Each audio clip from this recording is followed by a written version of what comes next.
Broadcasting live from the Business RadioX studios in Atlanta, Georgia, it's time for Atlanta Business Radio. Brought to you by OnPay. Built in Atlanta, OnPay is the top-rated payroll and HR software anywhere. Get 1 month free at onpay.com. Now, here's your host. Well, welcome to another episode of Small Business Fuel Radio. I'm your host, Paul Wilson Jr. I'm the area director of the University of Georgia Small Business Development Center at Georgia State University. And we're excited to bring another incredible guest for you, our small business audience, who definitely is going to provide some insights and information. And our goal is really to, again, fuel your small business with resources, ideas, and strategies that will help you grow. So my special guest today is Nathan Regan, and he currently serves as a Senior Vice President of Economic Development at Invest Atlanta, where he leads the agency's small business development, innovation, and entrepreneurship, business retention and expansion, foreign direct investment, and creative industries activities. He's a very busy man, as you can see, but definitely Invest Atlanta is a powerful resource. Partnership resource for the UGS BDC at GSU. So I'm excited to have Nathan on the show today. How's it going, Nathan? Hey, good afternoon, Paul. So great to be here today, and I appreciate you having us.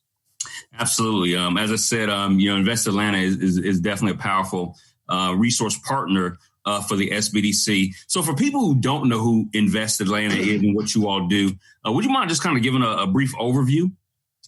Yeah, thanks. So Invest Atlanta is the City of Atlanta's economic development agency. So we cover everything from affordable housing to innovation, entrepreneurship, national, international, foreign direct investment attraction, and most importantly, I'd like to say, really supporting our small business community. And we do that through a couple different ways.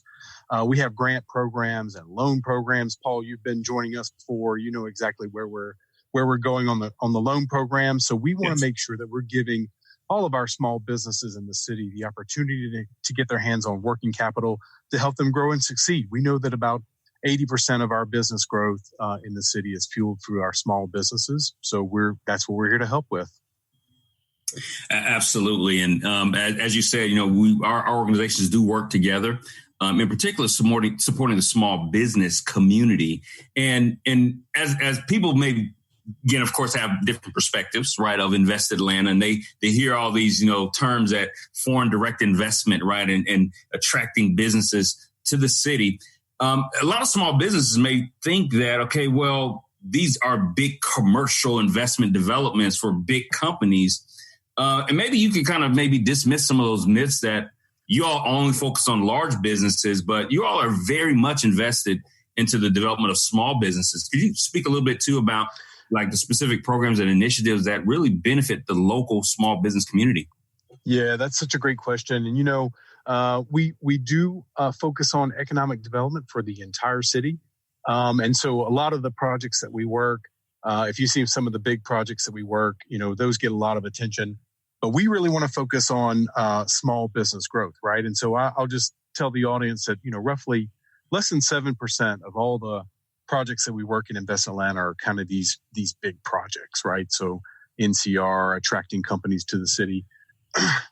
That is roughly about 7% or less of what we do. And so the rest of that work that we do is really about growing communities and growing our small business community. And our small business loans are one of those primary tools that we use to do that. And during this COVID crisis, we certainly have an acute focus on our small business community. We've recently launched a couple of loan programs and grant programs, and we're going to be launching more. And so I'm sure we'll talk about that. Yeah, absolutely. And that's probably definitely a good segue, into that. So as small businesses think about, okay, well, how can Invest Atlanta help me? What programs are available? Yeah. Would you mind just expounding a little bit on those small business loan programs?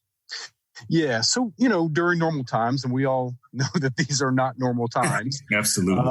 Sad to say, we normally are running, we have roughly about 10 different loan programs that any small business can go to our website at investatlanta.com and take a look at the loan programs that we offer that will help you grow and provide working capital to help you be successful in the city. So during the COVID crisis, we knew that we were going to have to expand that and really quickly. And just want to give a thanks to Mayor Bottoms. She's the chair of our board at Invest Atlanta, and she was very generous to provide Invest Atlanta a $1.5 million grant to Invest Atlanta, part of her emergency recovery response allocation. And so we've taken that money and we've turned those into a program, what we call the Business Continuity Loan Fund. We acted before anyone else in the city and one of the first movers in the nation, really, to launch this program. And so we did that, and we have helped 62 businesses in the city. And over 72% of those were women-owned businesses and minority-owned businesses. So we're very proud of that, and we want to continue to do that. And we're going to be launching new programs. But that's what we started first. We have a couple of grant programs that are coming out. But the small business loan program is really what's going to carry us through this crisis and really lead us to recovery. We know we're going to have to get working capital into the hands of small businesses to help them survive this and to be able to grow post-COVID. Absolutely. And we know, again, like I said, we've been, dealing with it. And of course, you all have too. Just the influx, right, of all these small businesses that have definitely been impacted, by this crisis. From your perspective in the programs that you all operate, what would you say are some things that small businesses can do now and to prepare for, let's say, applying for these loans so that they're in the best position to actually qualify? Yeah, that's such a great question. We host at Invest Atlanta, we've been hosting some Facebook Live events. And so we've addressed this on one of our Facebook Live events. And so I just encourage all of your listeners to go to the Invest Atlanta Facebook page, where you can see all of our Facebook Lives. You can also see those on our homepage. But that's a really great question. I was on one of those, wasn't it? You were one of our very special featured guests. But this is the best advice that I've been giving, and what I think is really helpful for people is, if you're a small business owner, you're doing your business, you know how to run your business, but applying for loans and applying for grants is not something that any of us are actually really good at or enjoy doing. So the advice that I've been giving to our small business community is really about being organized. In any loan application or any grant application, now or in the future, you're probably going to have a couple of key pieces of information, right? You're going to have your federal tax returns, your business tax returns. You're going to have your City of Atlanta business license if you're applying something with the City of Atlanta through Invest Atlanta. You're going to have some key information. And so I've been just really encouraging everyone who's considering applying for grants or loans, they need to have all that information ready. So, make sure that you've got it in a PDF form that you can upload to the system that you're applying into, and really just being organized. It takes a lot of the frustration out of the process, helps it go a lot smoother if you're uploading the proper documentation. So that's been one of the key pieces of information that I've been going for. But I'll also recommend anyone who's listening, you got to apply for everything. You got to become definitely a master at applying for and everything. Because, you never know which one is going to come through. And, you want to make sure you're not really putting all your eggs in one basket. If you're applying for PPP, or if you're applying for a grant or a loan with Invest Atlanta, you want to make sure that you're diversifying your risk. And so that, if one or multiple of those things comes back in, you're good to go and you've got the capital to keep working. Absolutely. And of course, we know that definitely the financial piece, right, is oftentimes at top of mind for people in terms of navigating this space. But there's other considerations too now, right, as it relates to pivoting and shifting. What other, advice would you have for small businesses as they begin to pivot?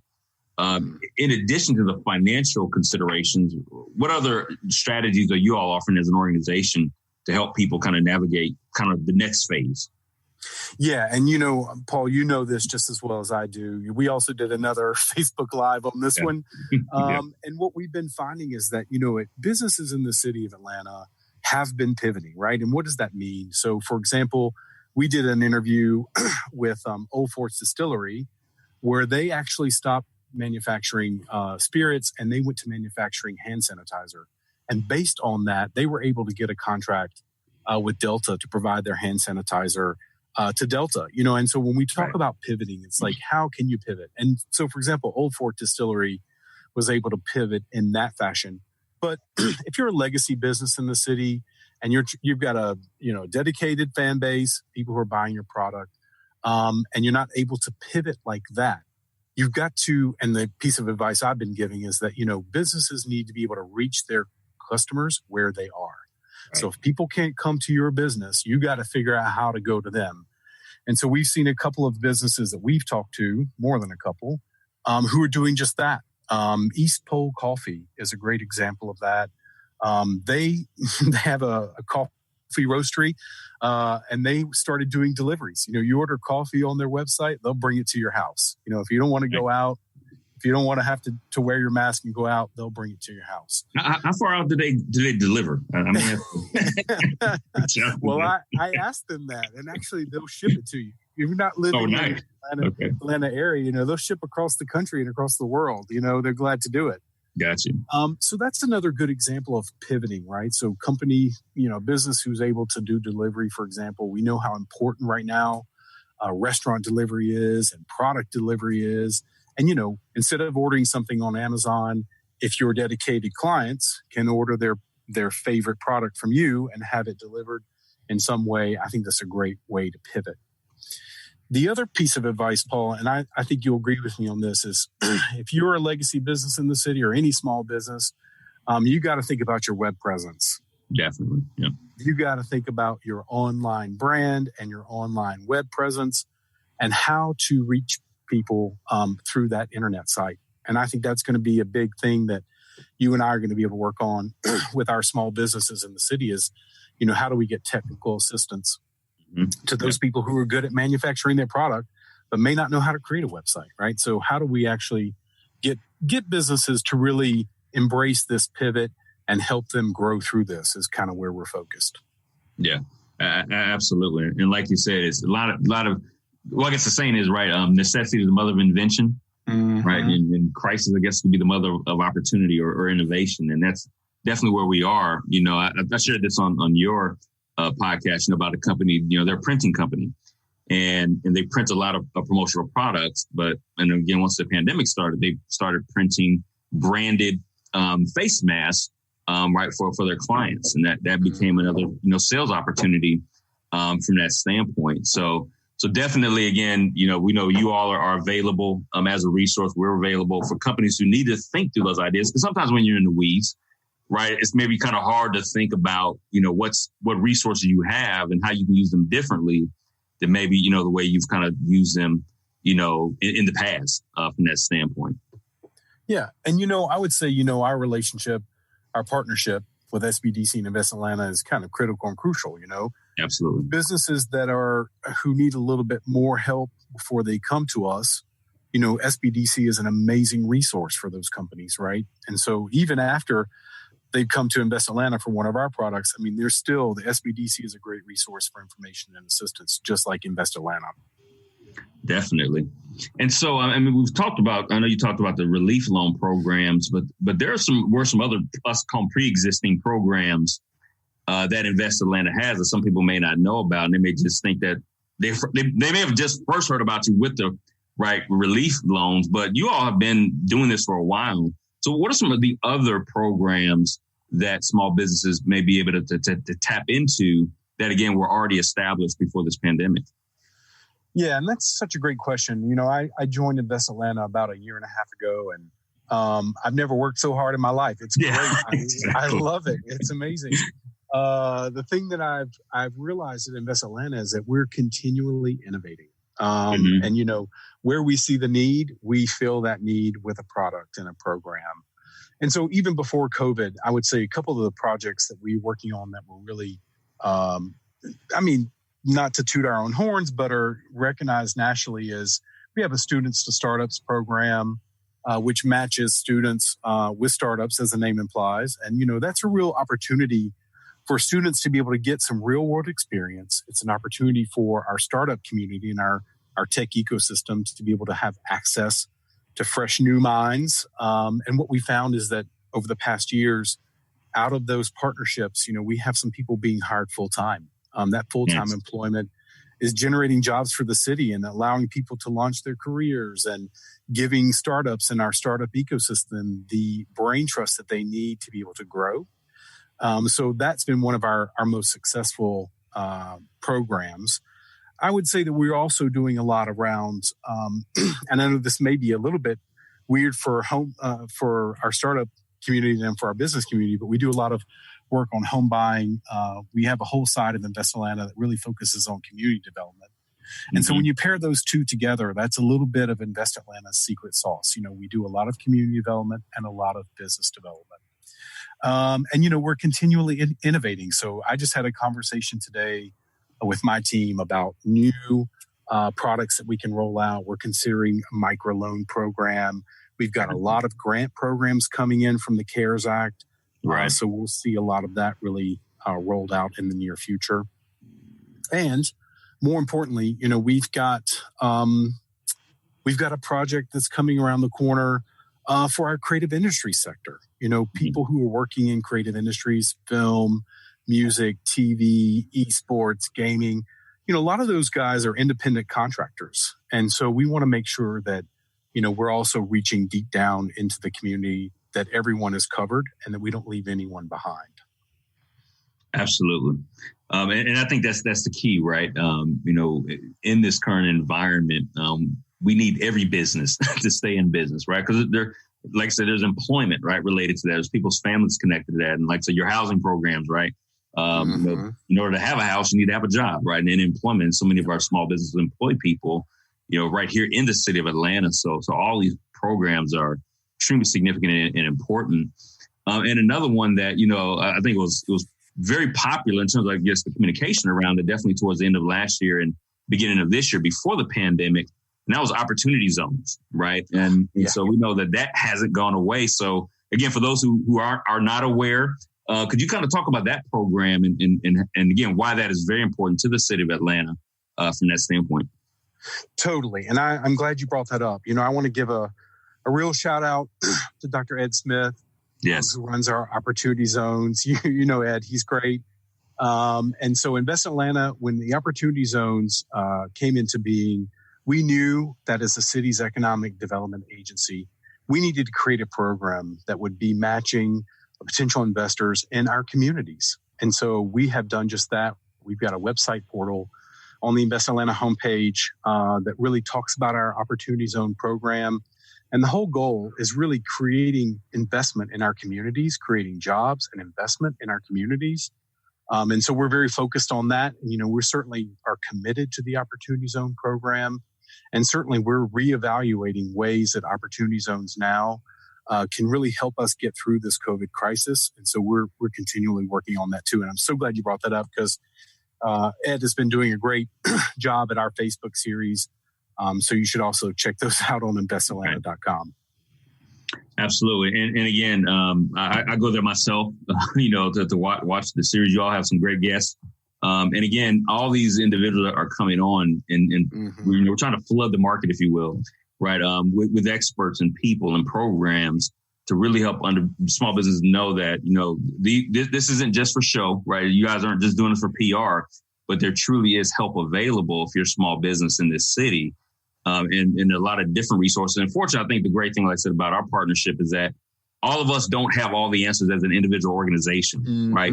But definitely the more that we work together, we can cover more of the issues more comprehensively. And that's our goal, right? Is to collaboratively work together so we can be a unified front to really help these small businesses. Definitely. I mean, and look, we can't do it alone. And people look to Invest Atlanta to be a leader, and we're glad to do that, but we don't do it alone, right? It's through these partnerships that we have with you, Paul, at SBDC and our partners at Metro Chamber and ARC and Jay Bailey from RCIE. I mean, it's all of us working together to really create an Atlanta that works for everyone. Definitely.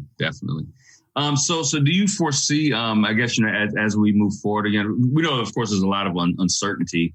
But again, what other, I guess, maybe recommendations would you make for small businesses really over the next several months as things are changing? that you can kind of just share, maybe just from wisdom standpoint? I know you worked a lot in the business sector over several years. So these turbulent waters aren't the first turbulent waters, right, that we've kind of gone through. So anything, maybe even some past, past Great Recession or past economic turbulent times that you could share, just in terms of words of wisdom for small businesses at this point in time? Well, look, I mean, I hope I have some words of wisdom. I can just tell you what I know for certain. What I do know is that this is going to be a prolonged economic shock. It's going to take us a while to get through that. Invest Atlanta is committed to that, and we're thinking about every potential way that we can help our business community to survive and thrive. I would tell businesses that, look, you need to make sure that you're signing up for every potential resource that you can find. So, I know Fulton County has had some programs come out. I know the city of Atlanta has had some programs that have come out. Invest Atlanta has programs. The state is offering some programs. There are federal programs. You have to pivot in a certain way to make sure that you're always in the loop of any potential assistance that can come through that. Now, we are going to get through this. And I think Atlanta is uniquely positioned to get through this quicker than some other cities. We have a very diverse business ecosystem in Atlanta. We're not, a one-trick pony. We're not an oil town, or we're not a manufacturing town, but we have a ton of different sectors that are thriving in Atlanta, and that will help us get through this more quickly. And so, as we look down the road, short-term and long-term, we're going to have to pivot. Businesses are going to have to pivot. You're going to have to use resources available to you that you can get from the federal, state, and local level. And, we got to try and buy local. I mean, we at Invest Atlanta, we're trying to create a buy local program. I know some other people are trying to do that, but I would just encourage all of us, it's easy. You're sitting at home, you're in quarantine, you don't want to go out because you never know, what you're gonna run into, and so it's easy to buy things all online, right? Target or Amazon, but you've got to shop local, and we've got to continue to support each other and buy local any chance we can.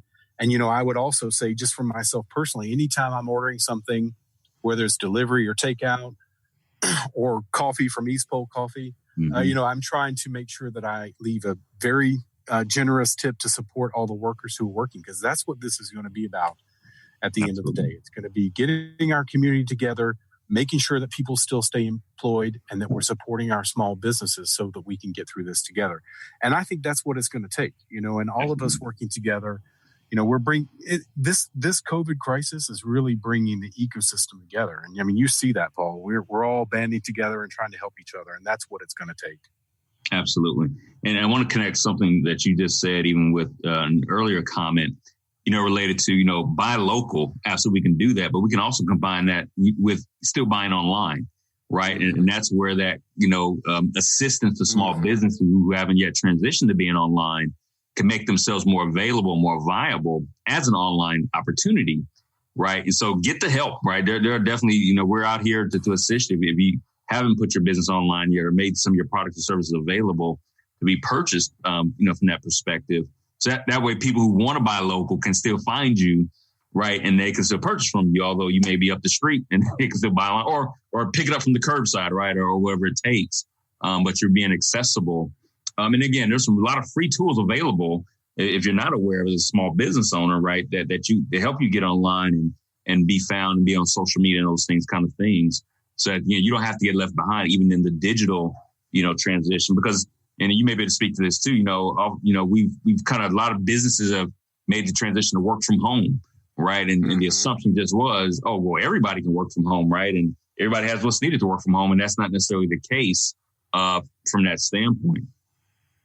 Yeah, no, I agree with you. And, listen, we've all lived through this together, right? For the past 2-3 months, we've all been trying to figure out how to work from home. And, as people see, a drop off in their sales, this is an opportunity to really take advantage of those services that you're talking about, Paul. Getting your website up and running, making sure that you're reaching your customer base. I mean, it's a tough time, and we've all got to pivot. But if you do those things, I think you'll be able to survive and thrive as we go through it. Yeah, no doubt. So any actually I wanted to ask you this, and this may have changed since the pandemic, but as maybe a prospective business owner, someone who's thinking about getting into business, or even if they're already in business thinking about a pivot, what industries do you see as, let's say, on the rise in Atlanta that someone as a small business say, okay, I need to kind of step into those kind of streams, if you will, as things move forward. And I know it may have changed a little bit, but anything that even certain industries or sectors that just kind of jump out as you and said, hey, if you're in Atlanta, you need to be focused in this area. Yeah, well, look, I think the challenge is going to be is that there are going to be businesses that do not make it through this disaster, and so we know Right. that, and that's awful, and we do everything that we can to make sure that we can. But I think there's also an opportunity for entrepreneurs and people who want to start a business, and the moment is not. I wouldn't say that the moment is now, but Right. in the future, there's going to be an opportunity for you to be able to create a business. Things will go back to whatever the new normal is going to be, whether that's in 6 months, in 12 months, or 18 months, we don't know. But once that moment is around, you need to take advantage of, and there's going to be plenty of opportunity for working capital for people to start businesses as we go through recovery. So that would be my biggest piece of advice to people who want to start a business. If you've tried to think about a business that you'd like to start, as we move through this, there's going to be access to capital that's going to be really key and critical to be able to start a business as we go back into a new normal. And so I would say that would be a real piece of advice that I'd like to give people is work on it now. Go talk to Paul, get your business plan together, make sure you got all your I's dotted and your T's crossed. So when that moment comes, you can take advantage of any sort of capital that's available in the marketplace. And there will be money available to people to start businesses and to get the economy started again. So you want to be ready to take advantage of that when that moment is right. And so working with our partners and working together, that's a great way to be ready when this is over. Absolutely. Well, definitely, Nathan, appreciate your time for this conversation. And I just want to give you this opportunity, maybe the last couple of thoughts, but then also definitely want to share your website information so people know how to get in contact with Invest Atlanta. Yeah, you're always welcome to reach out to us. Our website is a fantastic place to find information about our products and programs. It's www.investatlanta.com. And you can find all of our team on there. And if you have any questions, we have general inquiry mailboxes that come right to our team. So if you have any questions or if you need anything, you can always reach out to us there. And obviously, Paul, we work closely together. So we send, referrals back and forth. Absolutely. So you got a great team working for you. Definitely appreciate it. And you all, again, definitely do too. And of course, as Nathan mentioned earlier, a lot of resources are available on their social media platforms too. And you all are, a lot of interviews and programs are happening all the time. So definitely encourage everyone to, check out their social media platforms also from that standpoint. Definitely. LinkedIn, we're all over it. Facebook, you can find us there as well. And that's a good way for people to keep abreast of potential opportunities coming down the pipeline. So make sure you subscribe. Absolutely. Well, definitely, again, appreciate your time. And definitely, we know we're going to keep our conversation going because, again, there's definitely more businesses that we can help out there and that we want to help. So definitely appreciate your partnership and friendship. And again, looking forward to continue working together. Thank you for having me, Paul. Absolutely. My pleasure. So thank you all for listening to this episode of Small Business Fuel Radio. Again, I'm Paul Wilson. And again, if you need assistance from the Small Business Development Center, you can reach out to our general website at georgiasbdc.org. And again, if you're looking for the Atlanta location, just go to locations and find Atlanta, or you can type in georgiasbdc.org/Atlanta. So please stay tuned to our website, of course, our social media, for more resources and more great guests in future episodes. Thank you for listening, and we'll be in contact soon. Today's episode of Atlanta Business Radio is brought to you by OnPay. Built in Atlanta, OnPay is the top-rated payroll and HR software anywhere. Get 1 month free at onpay.com.